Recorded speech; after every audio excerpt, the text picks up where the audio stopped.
안녕하세요. 선아 원장쌤입니다. 반갑습니다. 자, 이번 시간에는 유튜브 마케팅 혁명 2부를 시작하겠습니다. 지난 시간에 이야기했던 것처럼 이 책에는 유튜버로 성공한 사례라든지 유튜버의 그 활용 방법들이 많이 나와 있습니다. 여기에 보니까 제가 또 한 가지 전번 시간에 이어서 소개해 드릴 내용이 있어서 한번 읽어 볼게요.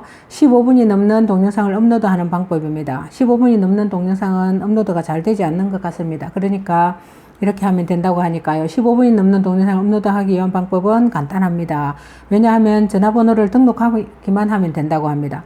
그럼 바로 파트너 확인을 위해 15분이 넘는 동영상을 업로드할 수 있게 만들어 봅시다. 크리에이터 스튜디오로 들어가서 채널의 상태 및 기능을 클릭합니다.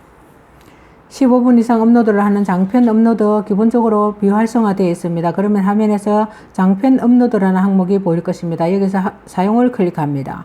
그러면 전화번호를 확인하게 되어 있습니다. 국가와 전화번호를 입력하세요. 참고로 전화번호는 아이폰이 있든 없든 상관없습니다. 확인 코드를 받는 방법은 자동 음성 메시지, 문자 메시지 중에서 선택할 수 있다고 하네요. 자, 이렇게 마지막으로 인증 코드를 입력하고 제출을 클릭합니다. 그러면 유튜브 계정 확인이 완료됩니다. 인증되었음을 확인합니다. 이렇게 나와 있습니다. 자, 장편 업로드 사용 중임을 확인합니다. 라고 나온다고 하네요. 자, 업로드 과정이 완료된 것입니다. 15분이 넘는 것이든 1시간짜리든 유튜브에 동영상을 업로드할 수 있게 된 것입니다. 용량은 128GB 되어 있습니다. 시간은 11시간 유튜브 동영상을 업로드할 수 있습니다. 라고 하네요. 자, 15분이 넘는 동영상을 업로드하는 것은 간단한 설명만 하면 할 수 있습니다. 간단한 설정만 하면 할 수 있다고 하네요. 파트너 확인을 하기만 하면 되고 기능이 꽤 많아지기 때문에 유튜브를 통해 고객을 모집하거나 수익을 얻고 싶다면 바로 이 파트너 확인을 꼭 하시기 바랍니다. 라고 나와 있습니다. 저도 오늘 가서 해야 할 일이 많습니다. 이렇게 모두 다 해보려고 합니다. 자, 여기서 제목의 키워드와 설명문의 키워드에 대해서 나와 있어서 제가 한번 읽어볼게요. 제목의 키워드, 제목의 글자 수, 처음에는 55 또는 60자만 볼 수 있습니다. 그래서 동영상의 주요 키워드는 흥미롭다고 생각하게 하는 제목인지를 잘 생각해야 합니다. 검색 엔진에서 액세스를 모아 드리고 싶다면 키워드를 서두에 넣도록 합니다. 유튜브나 구글 검색 중에서 가장 중요한 것은 제목의 첫 10글자라고 하네요. 자, 흥미로운 제목을 하기 위해서는 잡지 기사 제목처럼 흥미롭고 꼭 클릭하고 싶어질 만한 제목을 만들어야 합니다. 흥미로운 제목을 붙이면 관련 동영상이나 추천 동영상을 통해 액세스를 모으기가 더 쉬워진다고 합니다. 키워드를 가능한 한 많이 넣는 것이 좋다고 하네요. 가능한 한 많은 키워드를 사용할 수 있도록 합니다. 그 이유는 유튜브가 발견성을 높이려면 제목에 가능한 한 많은 키워드를 사용하는 것이 좋다라고 말하기 때문입니다. 라고 하네. 똑같은 키워드를 반복해서 넣지 않습니다. 똑같은 키워드를 여러 번 반복하는 것은 좋지 않다고 하네요. 또 동영상과 관련이 없는 키워드를 사용하게 되면 스팸으로 여겨질 가능성이 높기 때문에 다만 앞서 말한 것처럼 관련이 있는 키워드는 가능한 한 많이 사용하도록 합니다. 라고 적혀 있습니다. 자, 설명문의 키워드 한번 읽어볼게요. 설명문의 내용이 많으면 많을수록 검색에 걸릴 확률이 높아진다고 합니다. 즉, 가능한 한 당신의 동영상과 관련 있는 키워드를 많이 넣어서 설명문을 길게 작성하시기 바랍니다. 설명문은 5,000자까지 입력할 수 있기 때문에 가능한 한 5,000자를 다 채우면 발견될 가능성도 높아진다고 합니다. 다만 여기서 주의할 점이 있습니다. 그것은 바로 주요 키워드를 몇 번이고 반복해서 사용해서는 안 된다는 것입니다. 똑같은 키워드만 반복해서 사용하면 반대로 스팸 같은 느낌이 들기 때문에 조심하시기 바랍니다. 라고 하네요. 태그에는 관련된 키워드를 확실하게 넣으시기 바랍니다. 지역 등의 복합 키워드도 넣어보시기 바랍니다. 자, 다른 사람의 사이트에 링크 걸기 이런 것도 나와 있네요.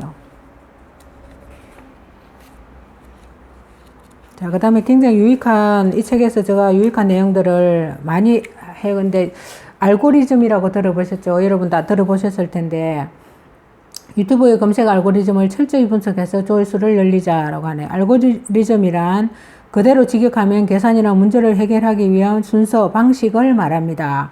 간단히 말하자면 유튜브에 업로드된 동영상을 유튜버가 어떠한 계산식을 통해 검색 결과에서 상위에 표시하는가 하는 공식을 말합니다. 즉 이것을 알아두면 만 단위의 조회수를 만드는 것도 어려운 일이 아닙니다.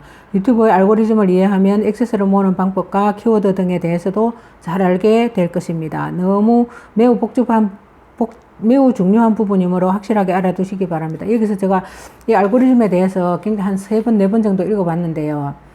알고리즘이라는 건 굉장히 어렵고 까다롭기는 한 것 같습니다. 그러나 어떻게 보면 가장 쉬운 방법이기도 한 것 같아요. 유튜브의 액세스의 경로, 첫 번째 유튜브 검색, 구글 검색, 관련 동영상, 유튜브 홈페이지, 공유 이렇게 5가지 방법으로 액세스를 유도할 수 있다고 합니다. 각각 어떤 알고리즘인가 5가지 액세스 경로에 말씀드리겠는데요. 각각 어떤 알고리즘으로 만들어지는지 자세히 말씀드리겠습니다. 자, 유튜브 검색에 대한 알고리즘입니다. 유튜브 검색을 통해 유입되는 액세스는 제목에 따라 결정된다고 하네요. 제목은 정말 중요한데 제목에 따라 조회수가 90%는 결정된다고 해도 과언이 아니라고 합니다. 굉장히 중요한 것이 제목이라고 하네요. 자, 그리고 구글 검색에서도 설명문에 따라 결정됩니다. 설명문을 단 몇 줄만 적거나 아무 말도 쓰지 않고 동영상 올리는 사람들이 많은데 정말 안타깝다고 하네요. 설명문 역시 액세스를 모으는데 중요한 역할을 담당한다고 합니다. 자, 관련 동영상을 통해 유입되는 액세스는 태그와 설명문에 따라 결정됩니다. 태그도 무시해서는 안 되는데 관련 동영상에 표시하려면 태그가 중요한 역할을 하기 때문입니다. 라고 나와 있습니다. 유튜브 홈페이지, 톱페이지를 통해 유입되는 액세스는 채널 구독에 따라 결정됩니다. 왜냐하면 내가 동영상을 업로드하면 나의 동영상 채널을 구독한 시청자에게 유튜브가 안내 메일을 보내기 때문입니다. 라고 하네요.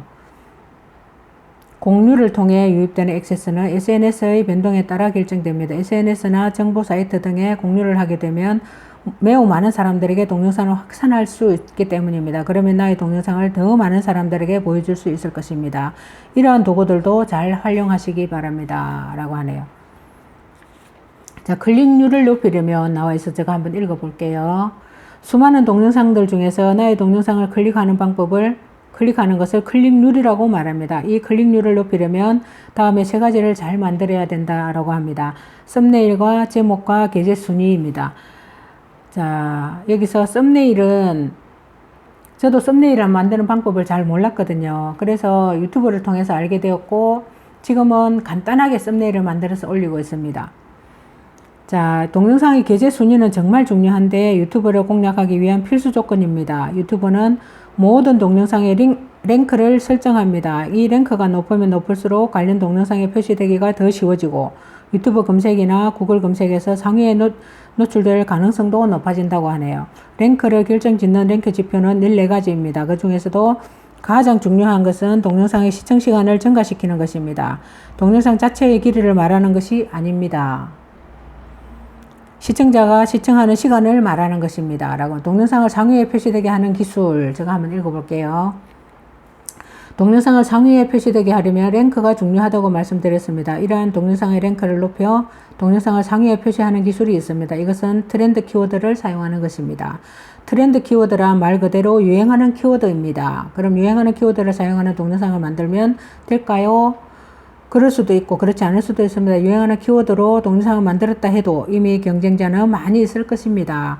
그럼 어떻게 해야 할까요? 트렌드 키워드를 사용한 동영상을 누구보다 빠르게 업로드해야 한다고 하네요. 다음 중 3가지를 가지고 재빠르게 동영상을 만들면 경쟁자가 없는 상태에서 승부할 수 있습니다. 신상품이나 새로운 서비스, 그 다음에 새로운 사건 뉴스, 새로 생긴 개념이나 키워드, 경쟁자가 없으면 동영상 랭크가 낮아도 상위에 표시될 것입니다. 물론 조금만 시간이 지나면 레드오션이 될 것입니다. 그 전까지는 경쟁자가 없기 때문에 조회수가 꽤 증가할 것입니다. 그러면 동영상 랭크 역시 빠르게 올라갈 것입니다. 트렌드 키워드를 사용한 동영상을 만들어 보시기 바랍니다. 라고 하는 트렌드 키워드가 굉장히 중요한 것입니다. 그러니까 그 사회에 지금 시대에 바로 이슈라든지 사건 사고라든지 이런 거인 것 같습니다. 지금 저희들이 뉴스에서 많이 보면 조국 후보자, 법무장관 후보자의 그런 어떤 트렌드, 그러니까 그런 사건이나 사고에 관한 트렌드 이슈라고 생각하면 되겠습니다. 자, 재생 시간, 시청 지속 시간이 중요하다. 유튜브는 조회수보다 시청 지속 시간이 더 중요하다고 합니다. 시청 지속 시간이란 채널의 모든 동영상의 평균 시청 시간, 총 재생 시간이 많은 동영상 또는 채널 일람, 특정 동영상의 서로 다른 긴 기간 동안의 시청 지속 시간 데이터, 동영상의 상대적인 시청 지속 시간이라고 나와 있네요. 시청 시간을 늘리는 방법, 유튜브 분석, 시청자 모으기, 동영상 시청 유도, 구성 짜기 등이 있습니다. 자, 시청자 모으기 제가 한번 읽어볼게요. 시청자를 모으기 위한 방법에 대해서 유튜브에서는 다음과 같이 말합니다. 동영상을 추천받았을 때 시청자가 보게 되는 것이 동영상의 썸네일과 제목입니다. 그러니까 썸네일과 제목을 굉장히 중요시 여기라고 하네요. 동영상의 내용을 알 수 있을 만한 적절한 썸네일을 만들고 그 동영상을 보고 싶어질 만큼 적절한 제목을 붙이십시오. 오해를 불러일으키는 썸네일이나 제목은 사용하지 마십시오. 간단히 말하면 썸네일은 동영상의 내용을 상상하기 쉽도록 만들어줍니다. 제목은 클릭하고 싶어질 만한 매력적인 제목이어야 한다는 것입니다. 라고 합니다. 그렇게 시청을 유도할 수 있다고 하네요. 저도 이 책에서 그렇게 시청 유도하는 거라든지 이런 것을 처음 보았고, 굉장히 설명문을 통해 연결 짓는다. 설명문이 굉장히 중요하다고 해서 제가 한 번 더 읽어볼게요. 자신이 업로드한 동영상의 설명문에 인기 있는 동영상의 링크를 걸어둘 수 있습니다. 여기서 시청자가 해당 링크를 클릭해서 그 영상을 보게 되면 나의 동영상과 그 동영상이 연결돼 유튜브가 관련성이 있다고 판단하게 됩니다. 이렇게 되면 상대방의 관련 동영상에 나의 동영상이 표시된다고 하네요. 그럼 인기 유튜버의 동영상 링크를 걸어두면 액세스가 금방 모이겠네 라고 생각하는 분들이 많을 겁니다. 유감스럽게도 꼭 그렇지는